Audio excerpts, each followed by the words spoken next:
Donald Trump y las mil vidas, lo dije bien, y Lamborghini, muchas dudas que planteó este tiroteo en la cena de corresponsales en Washington. Digo, ¿qué mensaje envía al mundo que el tipo más protegido de la tierra haya sido atacado en el corazón simbólico, además de Estados Unidos, que es la Casa Blanca? Un montón de cosas. La verdad es que no paro de sorprenderme, pero vamos a empezar desde el minuto cero y no voy a hablar ni del 2026 ni Trump particularmente. Hay algo muy sugestivo y raro que ya tiene en este momento 56 millones de vistas en X, la ex red social conocida como Twitter. Dos palabras. Cole Allen. Es un tweet de una persona que tuiteó ese nombre en 21 de diciembre del 2023. Único tweet de esa cuenta. Único tweet de esa cuenta. 21 de diciembre del 2023.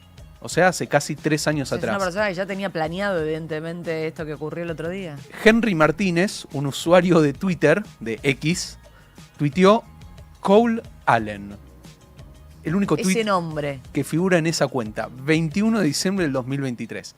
¿Te imaginas que cuando se dio a conocer el nombre del que quiso asesinar a Donald Trump y empezaron a buscar en Twitter y vieron que hay una persona que tuiteó una única vez y que tuiteó el nombre del que fuera el asesino o quien intentó ser el asesino de Donald Trump, empiezan a surgir todo tipo de teorías conspirativas, conspiranoicas. Igual sí, llama la atención cómo es que esta persona, este pistolero, pudo acercarse tanto al presidente Donald Trump. A 45 metros de que una tragedia aún mayor suceda. Voy a aclarar algo, según los trascendidos, Henry Martínez tenía un amigo de trabajo que se llamaba igual que el tirador de Donald Trump, Cole Allen, y lo odiaba tanto que lo puso en Twitter, Cole Allen, nada más. Destino, ¿no? Y el destino te lleva casi 3 años después a que esta persona pasó a ser, escuchá, 56 millones de personas vieron este tweet, por lo menos en este momento. No sabemos el motivo ni el objetivo de este tirador, Cole Thomas Allen, de 31 años. No está claro eso. No está claro, pero hay indicios, según lo que trascendió de la boca de Donald Trump. Hay un montón de cosas raras que se mezclan al mismo tiempo. Por ejemplo, seguramente un trumpista furioso, un votante de Donald Trump, te va a decir lo quiso asesinar porque es un demócrata. Cole Allen había aportado, agárrense de la mesa, a la campaña de Kamala Harris la onerosa cifra de $25. $25. Entonces muchos se agarran de eso y dicen furiosamente demócrata. No es joda, es real. Está el aporte, se vio. $25, entonces era un demócrata que no aceptaba que Donald Trump sea presidente y por eso lo fue a asesinar. También dijo Donald Trump que probablemente, como él es un ferviente cristiano y Cole Allen de repente cambió su parecer, se volvió un ferviente anti-Trump y anticristiano, quiso llevar adelante este intento de asesinato contra Donald Trump. Hay varias teorías en este momento que obviamente se tienen que comprobar mientras que se le va a llevar a un juicio porque todos los casilleros te llevan a que va a cumplir cadena perpetua. ¿Podría ser castigado con cadena perpetua? Por supuesto que sí. ¿Por qué? Porque tiene cargos por usar un arma de fuego durante un delito con violencia y portar un arma de fuego con la intención de cometer un delito. Y si además le agregás que quería eliminar no solamente supuestamente a Donald Trump, sino a parte del ejecutivo estadounidense, la pena sigue yendo. Por supuesto que el más grave de todos estos cargos es intentar asesinar al presidente de los Estados Unidos. Por supuesto que sí. Ahora, hay algo que llama la atención y no llama la atención al mismo tiempo. Lamentablemente, Estados Unidos tiene varios antecedentes a lo largo de su historia de presidentes asesinados. Dos que fueron los más famosos, sin lugar a dudas, Abraham Lincoln en 1865, uno de los primeros presidentes de Estados Unidos, y quizás el más famoso, John Fitzgerald Kennedy, que fue asesinado a plena luz del día también en Dallas, mientras que estaba paseando con su auto y fueron imágenes escabrosas que todavía hasta el día de hoy hay muchas teorías conspirativas, pero la realidad es que Estados Unidos tiene ya 4 presidentes que fueron asesinados a lo largo de su historia. Y además de esto, por lo menos, sin incluir a Donald Trump, otros 4 presidentes que sufrieron atentados y heavies. O sea, estamos hablando, por ejemplo, ¿le suena a Theodore Roosevelt? Sí. Bueno, Theodore Roosevelt no era presidente, pero sí en campaña, fue baleado en el año 1912. Franklin D. Roosevelt En 1933 tuvo un intento de asesinato antes de asumir su cargo. Gerald Ford, por ejemplo, en el 75 tuvo 2 intentos en el mismo mes de haber sido asesinado. Y este es el más curioso de todos. A veces los destinos, viste, llevan... Ronald Reagan, ¿le suena al presidente Ronald Reagan en los años 80? Bueno, en el mismo hotel, en la misma ciudad donde se llevó adelante el intento de asesinato de Donald Trump, en los años 80 a Ronald Reagan también le habían dado un tiro que pasó por uno de sus pulmones, estuvo muy cerca ese tiro de pasar el corazón, lo comprometió mucho y sin embargo él supo salir adelante y seguir estando vivo. Pero hay una cultura, te diría que en términos presidenciales, bastante perturbadora, porque hay mucha gente evidentemente dispuesta a cometer distintos asesinatos. Pero no me quería quedar solamente con lo que pasó con Donald Trump, que de por sí es muy grave, y más en la situación, ustedes imagínense lo que sería, en el marco de lo que está pasando en el conflicto internacional, todas las guerras que están sucediendo en este momento, no solamente Medio Oriente, hablemos de Rusia, Ucrania, lo que está pasando en Venezuela en este momento, digo, hay un montón de situaciones donde él está muy presente. Lo que hubiese pasado si ese tirador rompía todos los anillos de seguridad y se ponía a metros de Donald Trump con una escopeta. Sin embargo, Donald Trump es ya el 4º intento de asesinato que tuvo desde que Recuerdo, es presidente. uno le dio un tiro, me acuerdo que le rozó la oreja. Y eso se convirtió en una imagen de campaña fuertísima. Sí. Él se levantó de vuelta por centímetros, menos de centímetros, sufrió un ataque de un francotirador con una bala. Lamentablemente una de las personas del público que estaba atrás de Donald Trump sí falleció fruto de ese tiro, pero Donald Trump se levanta automáticamente con el puño para arriba y dice fight, pelear, que se volvió casi que su lema de campaña. Pero es muy loco cómo se van acercando cada vez más. Uno de los intentos fue en un campo de golf de Donald Trump. A 400 metros había un tirador escondido en los arbustos. En su campo de golf. Exactamente en la ciudad de Miami, en Florida, para ser más exacto. El segundo, que fue en Pensilvania, en este mitin de campaña, ya estamos hablando que el tirador creo que estaba a más o menos 200 metros de Donald Trump. El tercero fue acusado los cuerpos de la Guardia Revolucionaria, esta especie de ejército adicto al régimen de Irán, de orquestar distintos atentados que fueron desmantelados por el servicio secreto. Y el cuarto, a 45 metros ya de cercanía de Donald Trump, que fue ahora el 25 de abril en la ciudad de Washington. Pero hay algo que a mí, vieron que siempre una cosa me lleva a investigar otra. Digo, hay algo de la cultura democrática en el mundo que me está preocupando. ¿Qué? ¿Y qué quiere decir esto? Año 2018, Brasil. ¿Te acordás que había un candidato a presidente? Exactamente. Bolsonaro, sí. Bolsonaro con un intento de... Con un cuchillo. De acuchillamiento. Sí. Porque la gente se le acerca mucho. Claro. Pierden el control, la seguridad, lo acuchillan. Año 2021. Todo esto es América Latina. Haití. Mataron al presidente en ejercicio. En Haití. Sí. En el año 2022, ¿se acuerdan de lo que pasó acá en Argentina? Con Cristina. El tirador. Sí. ¿Se acuerdan? A Tiró, nada. No le salió la bala, todavía sigue el juicio. Sí. Pero hay un tema con la seguridad presidencial. En Japón, por ejemplo, Shinzo Abe. Bueno, el caso de Bolsonaro estaba haciendo campaña, no era presidente todavía. Estaba haciendo campaña. El caso de Cristina ya tampoco era presidenta. Tampoco era, bueno, pero era vicepresidenta en ejercicio. Tenés razón, de Alberto. Exactamente. En el año, por ejemplo, 2023, en Ecuador, también otro candidato a presidente que fue asesinado. En el 2025 en Colombia. ¿Y a qué conclusión te lleva todo esto? Y me está preocupando un poco la democracia en todo el mundo. Y sobre todo la concepción que tiene la gente respecto a el presidente o el candidato a presidente que no es de mi partido. ¿Por qué está viendo esta cultura del odio que no sabemos hasta dónde puede llegar? Y de vuelta, esto no tiene que ver ni con la izquierda, ni con la derecha, ni con el centro. Hay una cultura poco democrática en la gente en todo el mundo, porque hablamos desde Japón hasta la Argentina, pasamos por casi todos los continentes. También hubo en Europa varios intentos de asesinatos o incluso asesinatos a candidatos a presidente. Y evidentemente hay un odio, la cultura del odio que se está fomentando, y mucho tiene que ver con las redes sociales, que está desembarcando a niveles... Sí, pero de ahí a agarrar un arma y querer disparar, ya estamos hablando, porque son casos aislados de loquitos, porque si vos te pones a investigar en la historia quiénes ejecutaron a los presidentes o cometieron este tipo de atentados, no dejan de ser loquitos o gente que no estaba en su sano juicio, claramente. Pero esos loquitos en los últimos años, ¿por qué se motivaron para hacer eso? Y puede ser por las redes sociales. Sí, mirá, te voy a dar un haya caso, generado en esos loquitos ganas de matar a un presidente. Un caso paradójico muy interesante. No sé si ustedes se acuerdan, pero en Medio Oriente en los años 90 se hablaba mucho de una posible paz entre israelíes y palestinos. Sí. Gobernaba la izquierda en Israel, Yitzhak Rabin era el primer ministro, sí, y Yasser Arafat. ¿Se acuerdan por ahí de esa imagen? Hubo un premio Nobel, sí, y demás. Claro. Bueno, Arafat siempre quiso la paz. En el año 95, en Israel, después de un acto que se hizo por la paz, un fundamentalista lo asesinó Yitzhak Rabin. Lo mató. De un tiro lo mató. Presidente israelí en ese momento. El primer ministro. El primer ministro israelí. Resulta que después del asesinato de Yitzhak Rabin, nunca más con seriedad y realmente, te diría, de manera clara y contundente, pudo haber un acercamiento para la paz entre palestinos e israelíes.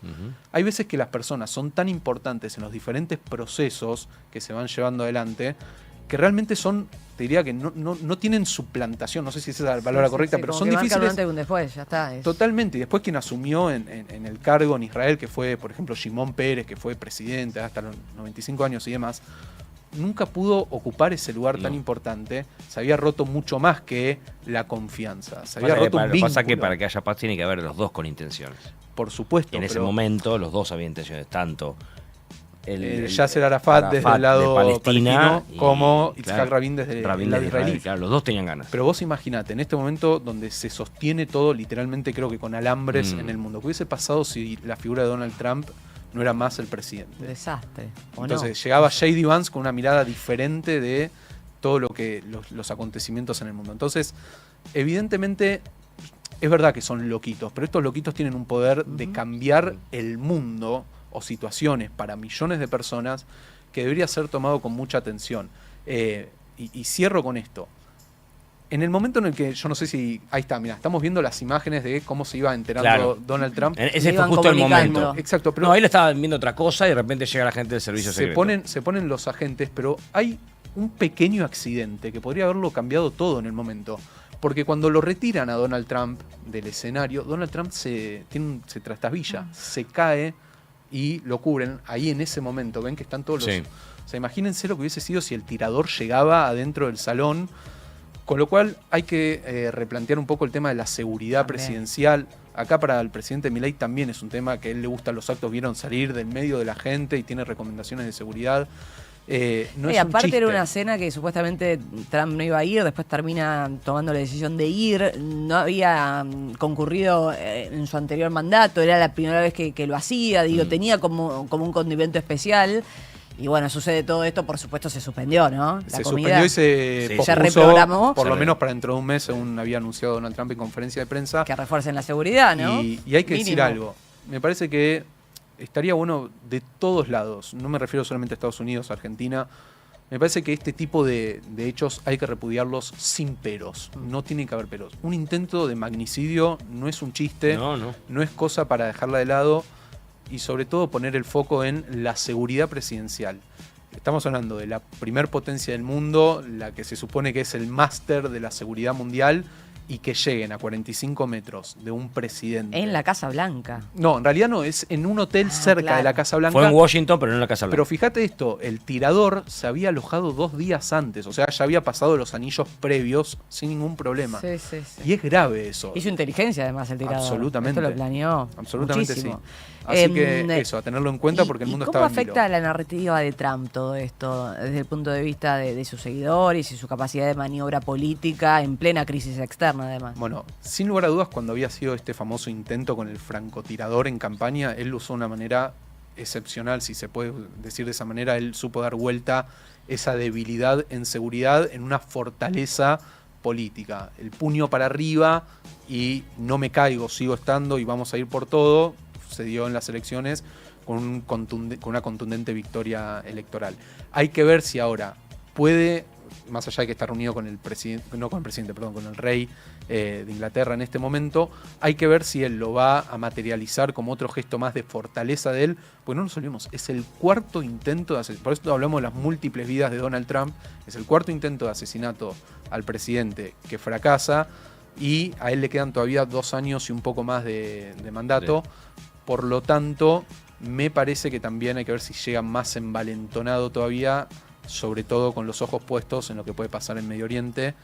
en las negociaciones con Irán. Es muy pronto, porque pasaron 3 días. Yo estaba en la cancha mirando el partido y veo las noticias en el momento. O sea, estábamos. Que fue el sábado a la noche. Me acuerdo que había otro analista más ahí que conozco. Juntos viéndolo. Fuiste de partido, imagino, ¿no? Me quedé en el entretiempo, viste, buscando la información en vivo porque era muy loco. Digo, ¿cómo puede ser?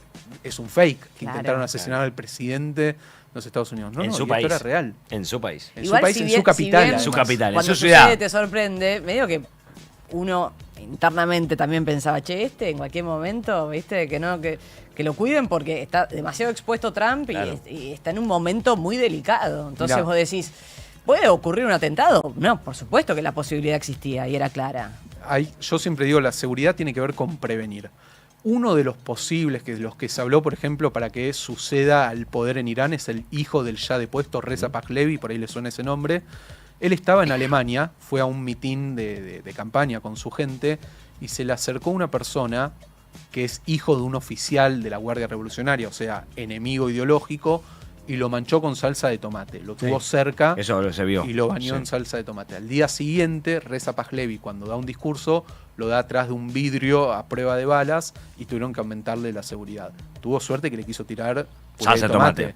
Porque si hubiese sin un arma, lo mata. Claro, estaba al lado. Ya era tarde, digo. Estaba al lado. Por supuesto que hay que prevenir todo Entonces, esto. tiene que primar la seguridad, Son por llamados supuesto. de atención. Tuvo suerte Trump en esta, pero bueno. Realmente. La seguridad del presidente deberá tomar cartas en el asunto. De todos los presidentes, en todos los continentes, en todos los países, porque no es chiste. Es verdad. Lamentablemente hay muchos loquitos dispuestos a hacer estas cosas y que tienen que ser repudiados, y la seguridad aumentada para minimizar los riesgos. Y de aquí a 30 días, a modo de cierre, es como mucho de pedirla 30 días, ¿no, Ilan? Pero ¿cuál es ese cisne negro, evento inesperado que crees debería preocuparnos hoy? Mirá, no sé si preocuparnos, pero me parece que hay que prestar mucha atención a 2 cosas. Uno, el bloqueo estadounidense al estrecho de Hormuz, que está generando muchos estragos. 2, se acaba de abrir una nueva grieta en Medio Oriente muy interesante. No es belicosa, no es beligerante, pero va a tener repercusiones geopolíticas muy importantes. Arabia Saudita por un lado y Emiratos Árabes Unidos por el otro. Y Marian me dice, ¿por qué? ¿Qué está pasando ahí? Ambos forman parte de la Organización de Países Exportadores de Petróleo. Acaba de anunciar Emiratos Árabes que se va de la Organización de Países Exportadores de Petróleo. Emiratos Árabes va a tratar de vender más y más y más petróleo. Y esto va a afectar, por uno, positivamente debería afectar el precio. Mayor oferta, debería bajar el precio. Por otro lado, va a afectar la economía de Arabia Saudita y de otros países del Golfo que no estuvieron muy activos en este conflicto con Irán. Para nada activos. Y por ende me parece que hay ahí unos vueltos que se quieren cobrar unos y otros. Por ahí. Y digo yo, y cierro con esto, atentos a lo que puede pasar si todo sigue así el 11 de mayo. El 11 de mayo puede ser que en Washington se reúnan el primer ministro israelí Benjamín Netanyahu y el presidente del Líbano, Joseph Aoun, y quizás haya un anuncio que cambie fuertemente no solamente el futuro del grupo terrorista Hezbollah, sino también de alianzas en Medio Oriente. 3 aspectos a tener en cuenta. Bloqueo, pelea Arabia Saudita, Emiratos Árabes a nivel diplomático. Tercero, encuentro en Washington entre funcionarios israelíes y libaneses que pueden cambiar las estrategias de Medio Oriente. Bueno, muy bien. Seguiremos hablando de este conflicto, de la tensión que continúa allí en Medio Oriente. ¿Estamos más cerca hoy de una tercera guerra mundial que ayer? Yo creo que no. Creo que hablar de tercera guerra mundial es muy taquillero. No te voy a mentir. Si querés te lo vendo y te digo que se viene, se está por armar, están todos los cañones apuntando. No, yo creo que no. Me parece que sigue siendo regional. Lo que sí estamos en presencia de, me parece, es una crisis económica sin precedentes en cuanto a la situación del petróleo, los fertilizantes. Y no te olvides que dentro de poco se vienen las vacaciones en Europa y están anunciando varias aerolíneas en Europa que se están quedando sin petróleo para poder hacer los vuelos. Un caos generalizado, no lo sé, pero está dentro de las opciones de lo que puede pasar. Esperemos que prime en algún momento la cordialidad, que se sienten a negociar y que esto llegue a un fin.